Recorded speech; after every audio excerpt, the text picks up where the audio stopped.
I'm not going to say anything. It's okay. Cool. Is everyone here? Can I have a shot here? Yeah.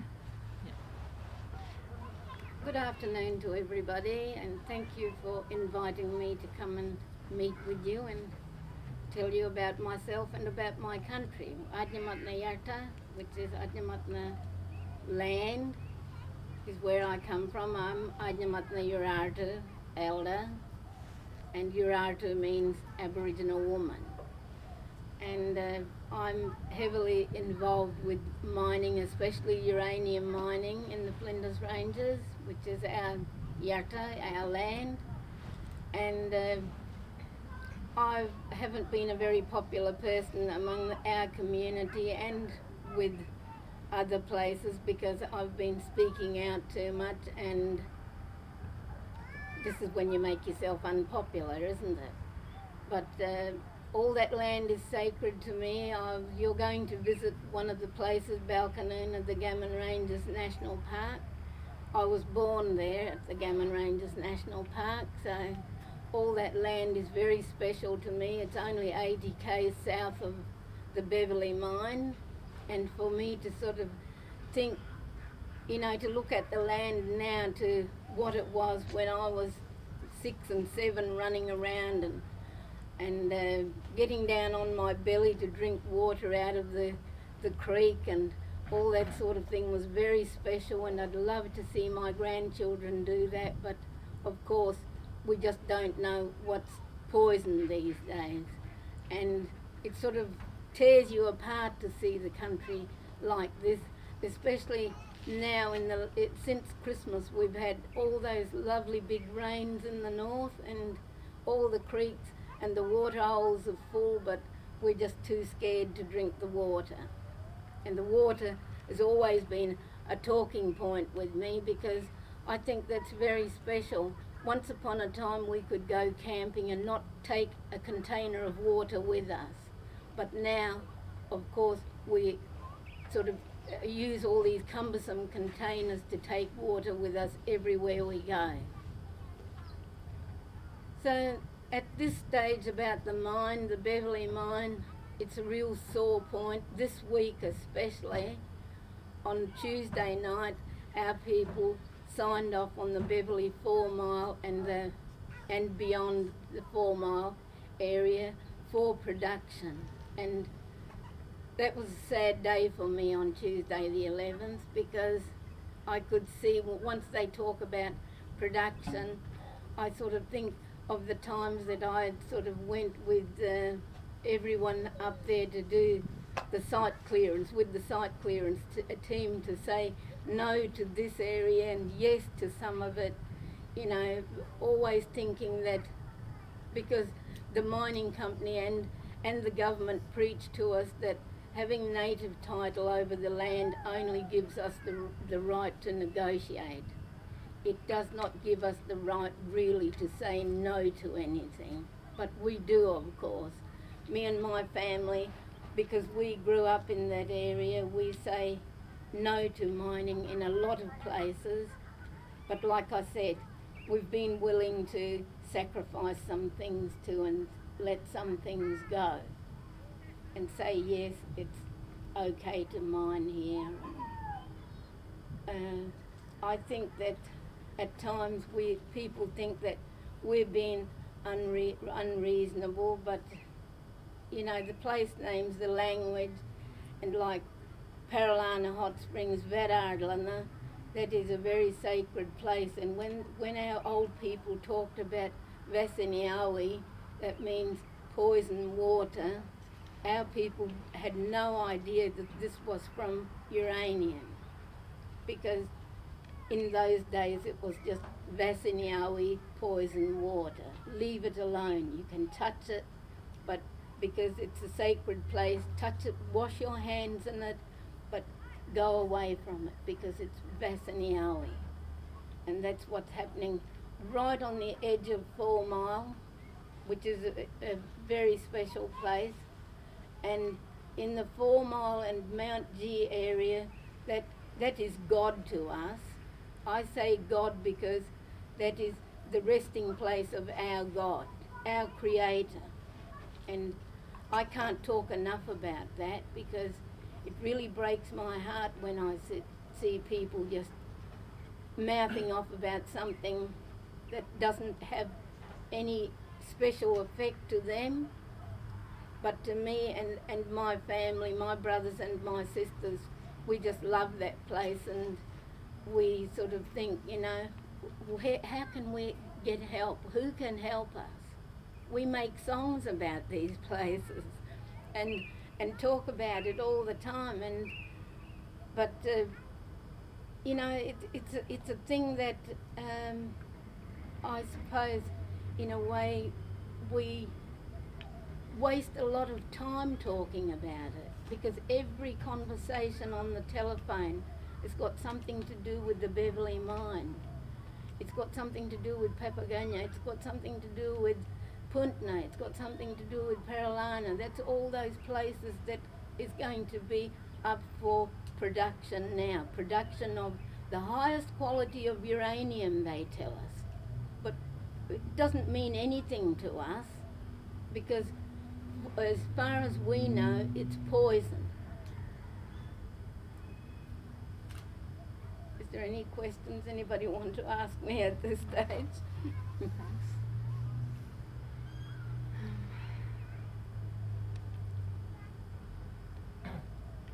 So I missed the talk last night, so maybe it was mentioned then, but you said you've just given permission to go ahead in these new areas. When are they going to start that then? Oh, well, we haven't been given a starting time, but they've signed 3 new mining agreements for production. And this happened on Tuesday. I think it was the 11th of May. And our people weren't really forced into signing, but I somehow think that somehow they were forced into signing, because we get royalties from the Beverley mine, and the mining company will come and say to the people, meet with the community and say to them, look, if we don't sign off on this next agreement, your royalties will be stopped. There won't be any money. No production means no money. So it didn't only stop at 4 Mile. The passing of the mining didn't only stop at 4 Mile, but like I said, it went beyond 4 Mile to Papagona, Puntna and Paralana. And all these places have a very strong Dreamtime legend over that land. The place names and old camps, ancient camps, graves and ceremonial grounds, you know, and for someone, for an old person like me, I think that the young ones that can't wait to go and sign off on these so-called agreements really don't know what they're doing. Their future is lost. I think once we've lost our sacred sites, once we've lost our Dreamtime legend, I think that probably, you know, people are in danger of losing their identity, aren't they? Well, that's the way I feel, because sometimes I look on a really tragic side of mining when it comes to mining on sacred land, and I probably look on the worst side rather than a low-key sort of thing. And the government, the State Aboriginal Affairs in South Australia has treated us very unfairly, because when I say us, I speak for Angumatna elders. Angumatna means the camp mob. And we've got a group of people that meet whenever we've got something to gripe about. And these people meet and we sit and talk about all the things that we'd like to see happen.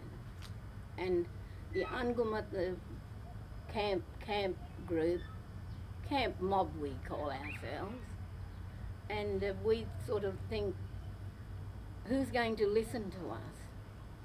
And then we say, and we record everything that happens at our meetings. We keep all our notes, and we sometimes we make a little film if someone's got spare money. We make a little 10-minute film, little movie about ourselves, and we talk about all the things that we'd like to save, but don't know how to go about it. And State Aboriginal Affairs, we've been trying to meet with the Minister for all of last year, and all we got was promises, but no one was willing to meet with us, because they gave us the reason that they didn't want to meet with us was that we've got native title, and we've got a governing body that deals with native title and development issues, so they'll only listen to them. They won't listen to anyone else. Which makes sense, but we don't accept it. We want somebody to listen to us as well. Because the people, I feel, and a lot of my family members feel, that the people that can't wait to sign off on these so-called agreements don't even use the land. They don't go camping, they don't go hunting, they don't pick bush food. But that is what we do all the time. This camp mob, we choose the seasons to go bush, collect bush food, cook it in our traditional way, camp out. Even the old people that have got aches and pains and cripples, we go out and we do all this when the season's right. Even in the middle of summer, we go out, because there are certain food like wutti and mayaka, the native pears, and the wild peaches, that's ripe in the middle of summer, but we still go to collect our bush tucker. But we can see the difference in the landscape since the opening of the mines. We can see that there's less bush food around. People feel uncomfortable about eating kangaroo and emu because it's drinking water near the mines and eating grass and seeds that grow around the mines, where we all feel scared about that. But then we come further south from the mine, and sort of can do all these things. But like I said about the water, it's very hard to be able to go to a creek now and see all the water holes are lovely and full, and clay pans are lovely and full, and we're just too scared to drink water around the mine, because we just don't know what the uranium is doing to it. We're not scientists. We say that we're scientists in our own way, within our own right. We say that we're scientists because we know what our old people told us about the poisons in Vipaganya and in Vararlana, that's hot springs, because it was steaming up, which it still is. It's steaming up, and they told us then, like I said before, you can touch the water, but don't drink it. Anna Juvasiniawi, that is poisoned water. What about the impact on the community, how it's divided the community to say that, now we have these different parts of the community that say yes and the other parts that say no? How has that really impacted on? I probably think that native title did this to our people. I think native title divided the people, the government divided the people, and the mining companies divided the people. I say the mining companies because they pressured people into signing these agreements for mining. And it's very, very easy for people to give in to something if they don't use the land anymore, if they don't understand what happens on the land or what the Dreamtime legend is. Our people have forgotten, a lot of our people have forgotten what the Dreamtime legend really is over the Beverley mine. And I think that, you know, for that to happen, it's a very sad thing, and it's going to sort of tear everybody apart. How is your representative on the native title group that the government mentioned elected? How do you choose your representative? Oh, through just like we do any other committee, I suppose. We have our directors and our executive committee, and representatives just comes from one of the directors that are willing to speak out. And are those people usually informed of the history and the culture behind the areas? Yes, they are. Yes, they are. But some of them are old enough to even realise that, yes, this is Mundayarta. Mundayarta means sacred land. And I think that people get to that stage where they just don't care anymore. You know, I think people have just lost interest in what's happening around them. There's a lot of pressure being put on them. A as lot well, of pressure. by- A lot of pressure. Yes. Could you talk about like how much do you actually need to rely on the royalty money? Like, can you survive without that money? Oh, most definitely. Oh, it's peanuts. Yeah, it's a spit in the ocean. It's a huge sacrifice of your land for just $300 3 times a year. It's a sacrifice. It's criminal. And they also offer things like roads, schools, things that, you know, should really be put in place regardless of a mining company being there. Would you like to talk about that, Enice, when they offered the story about the school bus when they initially came in and what they did offer up at Nepabunna?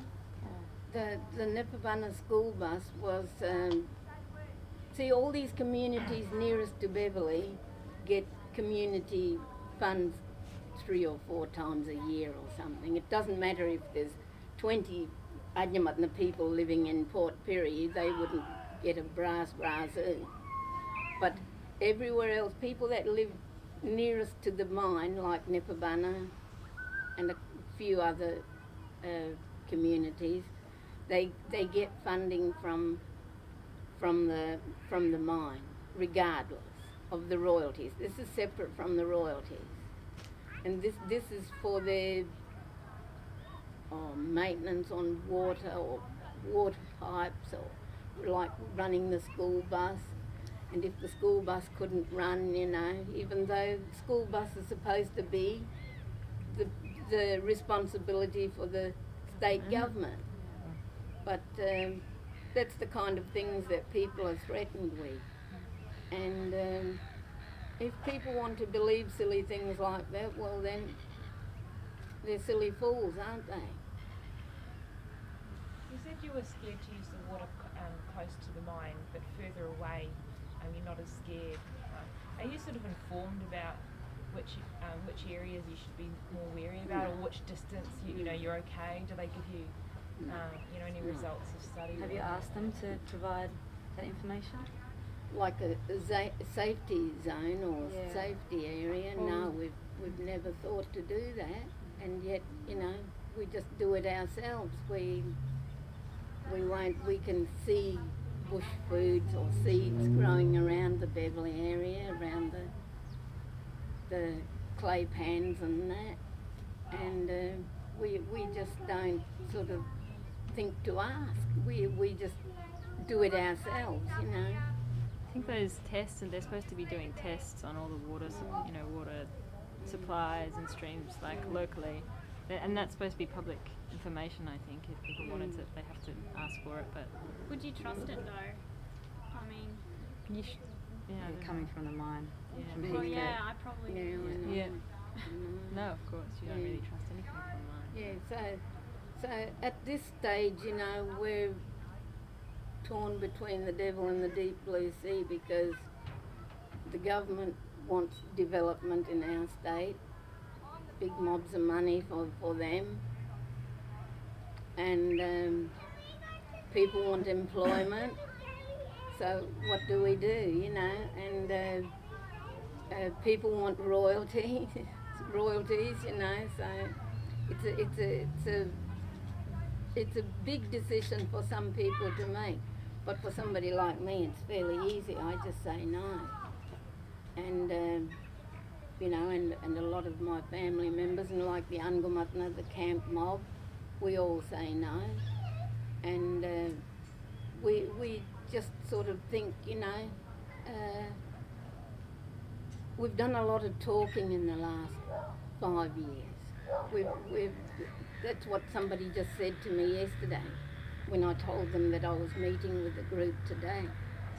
And they said, this person said, oh, talk, talk, talk. She said, that's all we do is talk, talk, talk, and there's no action. What are we going to do? Where to from here? You know, so. It's always the question, isn't it? So like I said, I've made myself very unpopular with my own people, with the government, with the mining company, and but I can take that because I'm just going to keep speaking out. Because, like I said, I'm not a scientist. I don't know the ins and outs of uranium. But I do know that that area was sacred. We were taught that it was sacred, not to drink the water, not to camp around there unless you're with old people. In one area, between the Gammon Ranges and the Beverley mine, there's a place there where you can't even stop and have a drink of water unless you've got an old person with you, an elder with you. If you wanted to go to the toilet, you had to wait until you got past this one area. It's the same with stopping to for a drink of water. You only do it if you've got a tribal elder with you. We were brought up to believe and respect all those things, and I still do it to this day. With the elders group and the camp mob, you get to pass on to lots of kids the culture and law. Yeah, we invite young people to come, but it's the sign of the times. Young people don't want to come and sit and listen to old people rabbiting on about the same old thing all the time. But we document everything. We write everything down, and I do the same, because I write everything down in lingo, and and then I translate it into English. Or sometimes I just write everything in lingo and put it aside, let somebody else sort that problem out when I'm not around anymore. So, yes, it's not looking real good at this stage. Like I said, with the 2 new agreements, or is it 3, something like that, and then the mining company pressuring people into signing off on the agreements, and it's only, and we've been told that it's only got a lifespan of 8 years. That's to damage and poison your country. That's a huge sacrifice, isn't it?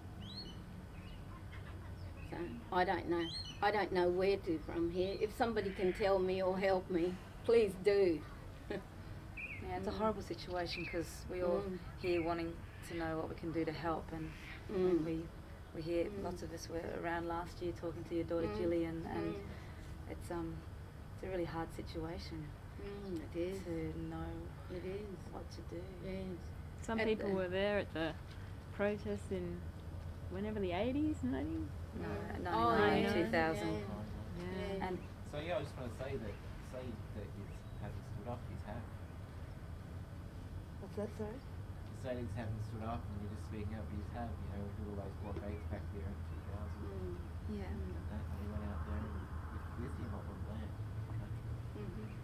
Yeah. And protesting native title as well. That's, I Yes. remember at some of those meetings at the hall at Napabana, everyone was so frustrated with that, knowing what that process was doing to everybody and disempowering them, and that's why those protests happening. But those protests happened too late as well, because that was all down, not to, that's just the... Yeah.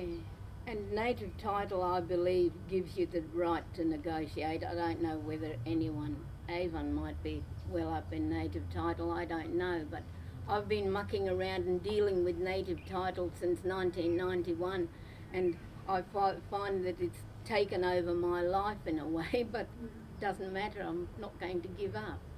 But the thing is, native title gives us the right to negotiate for our land with development, if there's going to be development. Otherwise, somebody could just go and drill a hole somewhere where there's a grave or whatever. But people have forgotten about Aboriginal heritage, and I keep reminding the government about this. At the moment, I'm in a little bit of a conflict with the government about the Aboriginal Heritage Act, and that they can't dodge it forever. They can't just be satisfied with what native title's going to give the people. They cannot ignore the Aboriginal Heritage Act or the traditional owners of that land, because they just have not come forward to talk to the people that have got connections to this day over the Beverley mine. And our family, my brothers and my sisters, I was born, like I said, 80 kilometres away from the Beverley mine at the Gammon Ranges National Park, and so was my father. So we are the grassroots family. I keep saying that, and I make myself very unpopular by insisting on saying that. We are the grassroots family to speak for the Beverley mine and around Papagunya and Puntna and Paralana, because I think that, if people want to just listen to every Tom, Dick and Harry that come up with silly little excuses about, people don't use that land, they don't use water or shoot a kangaroo there, that is untrue, because a lot of people still want to do that and still sort of practice those things. If Adnyamatna people want to come and live in a town and live like white fellas, that's their choice. Don't speak or sign off on the land up at Beverley. I get very savage about this. I've heard stories of mining companies moving fence lines and exclusion zones, grabbing more land than the agreements allow. Has that been your experience? Yes, and shutting people out from visiting their sites, because for their own reasons, for safety, if they're drilling or mining there and you go and ask, want to check to see where they're drilling, because I want to make sure that there's nothing special there. And they will say, no, go away, you've got to make other arrangements to come and look at that. And I accept that in a way, but no, I don't. I sort of see what they mean, but I don't accept it. Because if they're drilling there, I want to know whether it's safe to drill there. Even if somebody living in town said, oh yes, go ahead, there's nothing there, go ahead and drill there, But for somebody like me and that used the land a lot, I'd like to think that I'd like to be, able to go and check to make sure that they're not digging up.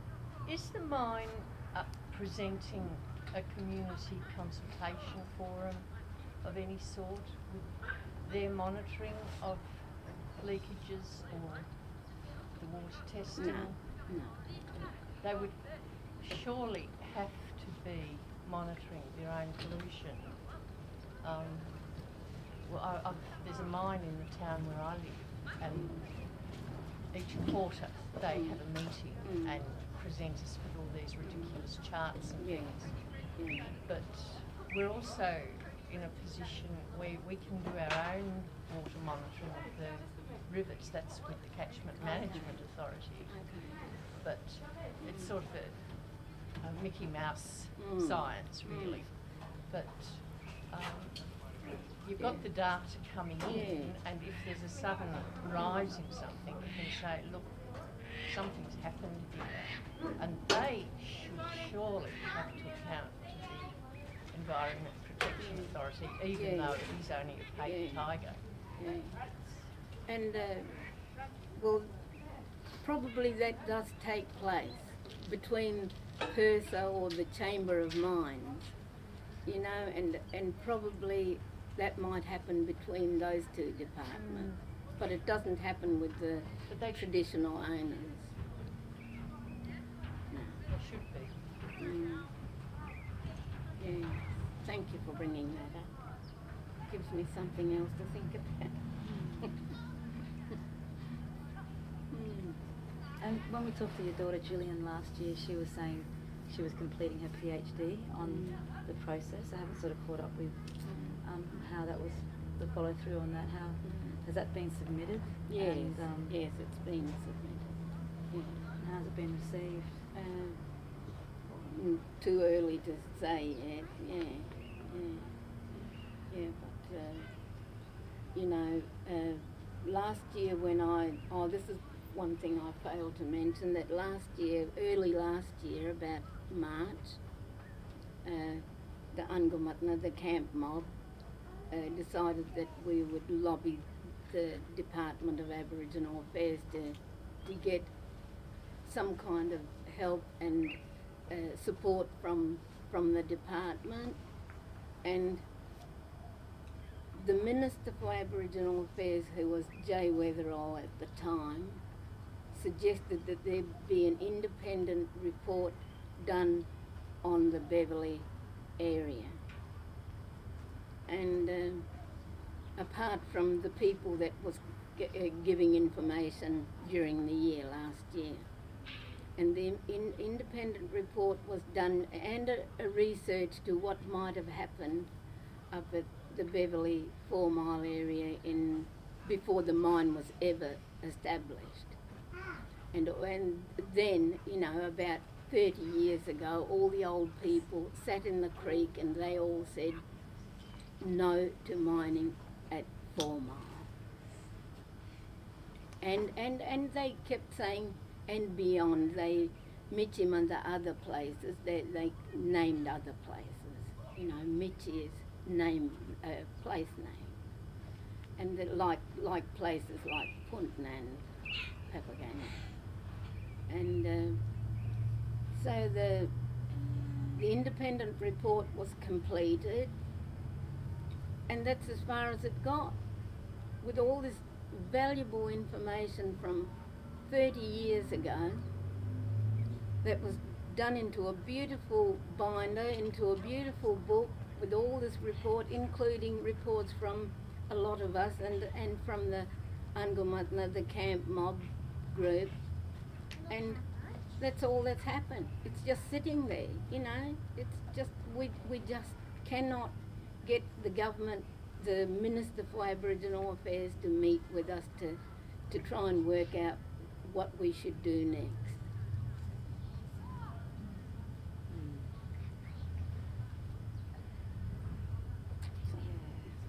How do you keep on keeping on? Where do you get your strength from? I don't know. I don't do any housework. My husband does it. Good. But I think the strength comes from not wanting to lose, you know. I'm a person that want to be on the winning side all the time if I can. But this is the hardest thing I've ever had to fight for in my whole life. You know, to try and save. If someone had told me that it was uranium mining, I probably would have thought, oh, so what? You know, it's just another mining town. Look at Lee Creek, coal mining, you know. The coal keeps us warm. But since we listen to people and people telling us how dangerous uranium can be and how damaging it can be to the land, I sort of wake up to myself and think to myself, hey, you know, why did the old people say to us, "Annujvasini That means that's poison water. Don't touch it. It's poison. And even though they didn't, they probably wouldn't have known too that it was uranium would have poisoned or contaminated water. I still don't know that. So if someone can tell me today whether water can become poisoned from uranium mining, the people knew that when they said Vasiniawi meant it's poison water, leave it alone, it's sacred, leave it. So. And Beverly's quite special in terms of what it does to the water over there because of the in situ leach mining and that process as well. So that's extra threat. They claim that it's contained, but they don't have any results to prove that. So. Yes, there's been a lot of things said about the way the in situ leaching takes place, and we're sort of told, you know, that's not a real good way to go about it. Like I said, I'm not a scientist, but I believe it's not a real good way to go about mining, and it's damaging. But I also think to myself that what's wrong with the rest of Australia? I even spoke out on the radio, and once I get a bit carried away, I say things without even thinking. I said, wake up, Australia.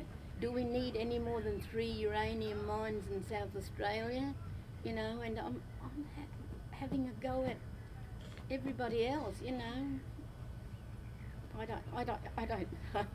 Somebody will want me dead one day. And what's the duration of time they're going to be working there? You said 8 years for these new sites. What about, have they indicated to you how long, for the whole project, how long they're going to be there, mining it there? Oh, wouldn't be very much longer than 10 years at the absolute most, I should think. And then, who cleans up the mess? Who's stuck with all the poison? It's us, all of us, isn't it? So, I don't know where to from here. But keep talking, I suppose.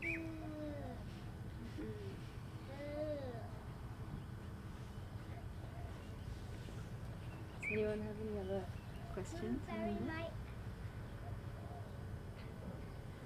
How would you like our community to help? We're here to support you, and Friends of the Earth has been against the Beverly uranium mine since the very beginning, as well as Roxby, but it's sort of, I don't know, what would you like to see in terms of how that can move? Oh, do you know what I'd really like to see happen? Somebody from all of you could say to State Aboriginal Affairs in Adelaide, this lady's been screaming out for you to meet with them and their camp mob. Do it. Get off your bum and do it. Yeah, They want to stop the uranium mine. Yeah. We can definitely put pressure on them, for sure. We can get mobs of If people. if this group could do that, put pressure on State Aboriginal Affairs in Adelaide and say, look, there's camp mobs been screaming out to meet with the minister. What's happening? What's the hold up? Yeah. Seems like the next step. And then we can put our message across. While we're at it, we could probably speak to the Environment Minister and get them to run some independent tests Great. on the water. What do you reckon? Well, there should be independent Right. monitoring groups anyway. Yeah, So but if they're independent and paid for by the mining operations directly as opposed to independent They're not and really paid independent, for via then, a are they? state, then yeah, it's a different story. Great. Yeah, that would be good. Yeah, that's great.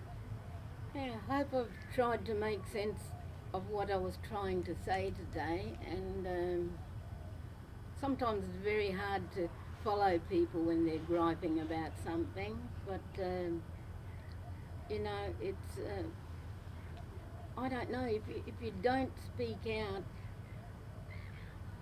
something happens and then it's too late. It's just too late to gripe about it afterwards. Yeah, so I don't know. There's a terrible situation happening in Copley as well. Steve and Avon should know where Copley is. There's a terrible situation happened there because they had all this rain that almost washed the township away, and all these poisons came down from the mine at Copley, at the Copley cutaways. Avon, do you know the Copley cutaways? Yeah, there's a Copley, there's a... Oh yes, yeah, all this green and yellow and purple and all... Oh, Do you just mean like a month ago? How long ago? When we were 2 weeks ago. Yeah, when we 2 got weeks ago. When you We guys were were camping there, in the riverbed. yeah. Oh, you were? Yeah. Oh, were you? Yeah, we got caught in the riverbed that day. Yeah, all this poison just filled up all the water holes. Yeah, it was like a 50-year flood, or like Yeah, I haven't seen something yeah, like that for ages. yeah. Yeah. So all these things happen, and Chamber of Mines just turn their back on people. They just don't want to know about all these problems. It's from the Copley mine, the coal mine, because they're shutting down really soon. Maybe they're just like trying to pack up and leave. I think it Yeah. might be closed down Yeah. now, but it's a terrible mess. It's a huge mess. Yeah. Mm. Yes, there's always something to grizzle about, isn't it? And I myself lived and worked in Lee Creek. That's a mining town, isn't it? A coal mining town. Lived in Lee Creek while our kids were growing up. We lived there for 28 years while our kids were growing up and went to school. And then when we sort of moved down here, I took on a new role about moaning about mining towns. So I don't know. Things can turn around, can't they?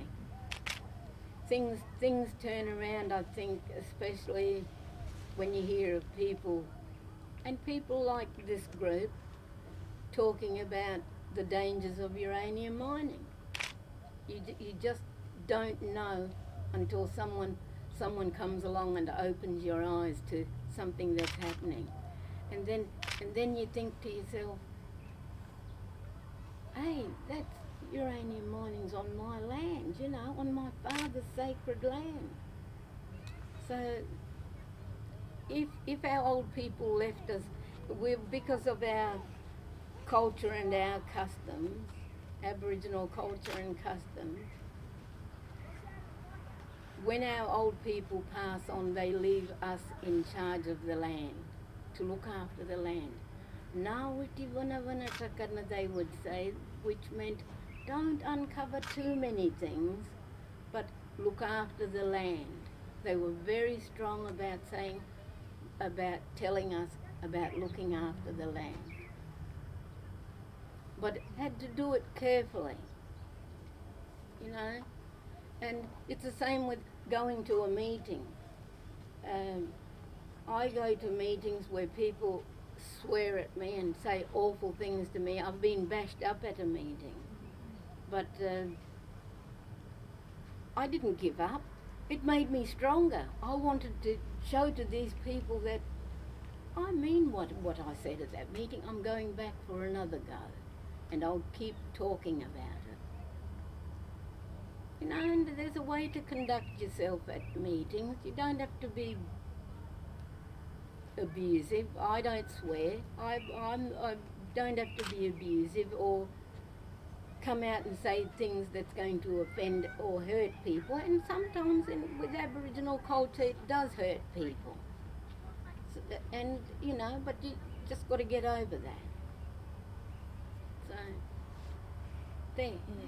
Yeah. It was pretty full on hearing from Gillian about how those meetings were conducted and how they were set up to really wear people down, the families Especially dividing the each old people. That's right. She was Yeah. saying they would set up these meetings and they would go for hours and hours and hours.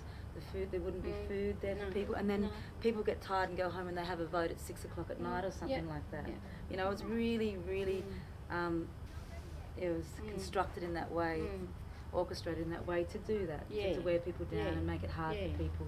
And probably that happens everywhere in wider communities, you know, where you've got the thugs and the bullies that want to rule over everybody. It's a definite tactic, manipulation of the agenda. Yeah.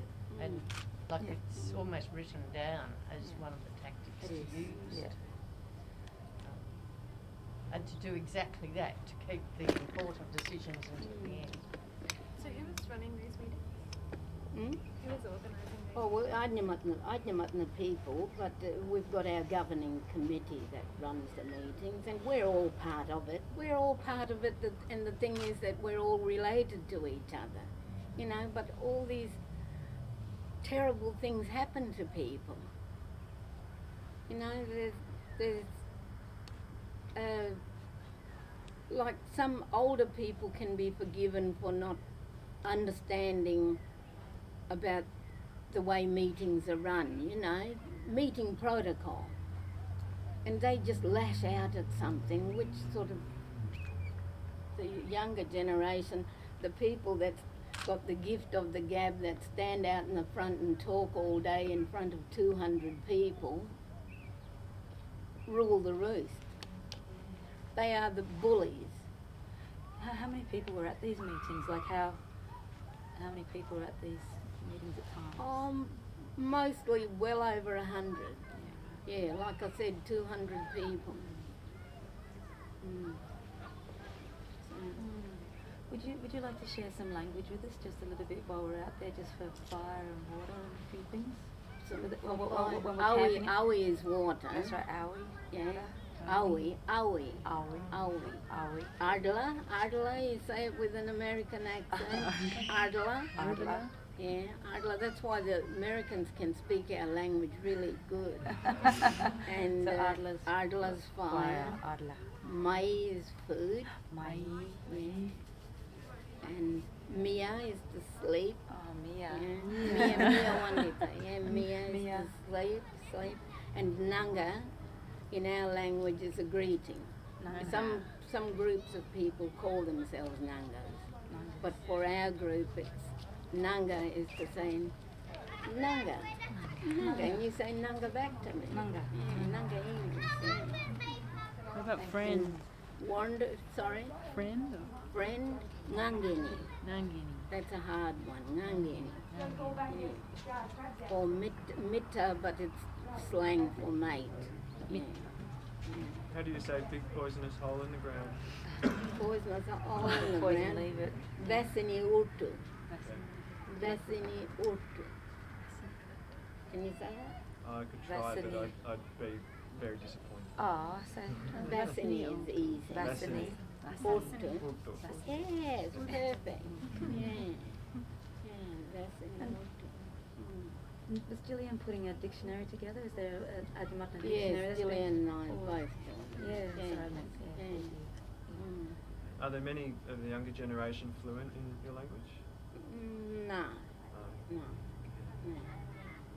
I think the children are, you know, the ones going to school because they teach it in school, but the young blokes your age, they don't need to speak language. They can knock us down with their English. They're educated people, we're not. See, it's a vicious circle, isn't it? But that's how it goes. Do the younger kids speak it at all to keep it alive conversationally? Or? They wouldn't be able to hold a conversation with the parents, even my grandchildren. But they know if I tell them, Maini Mara, that means go and get the food, you know. Awi Apaka means drink water instead of cool drink. Yeah. Okay. Thank you. Thank you. Thank you for speaking with us.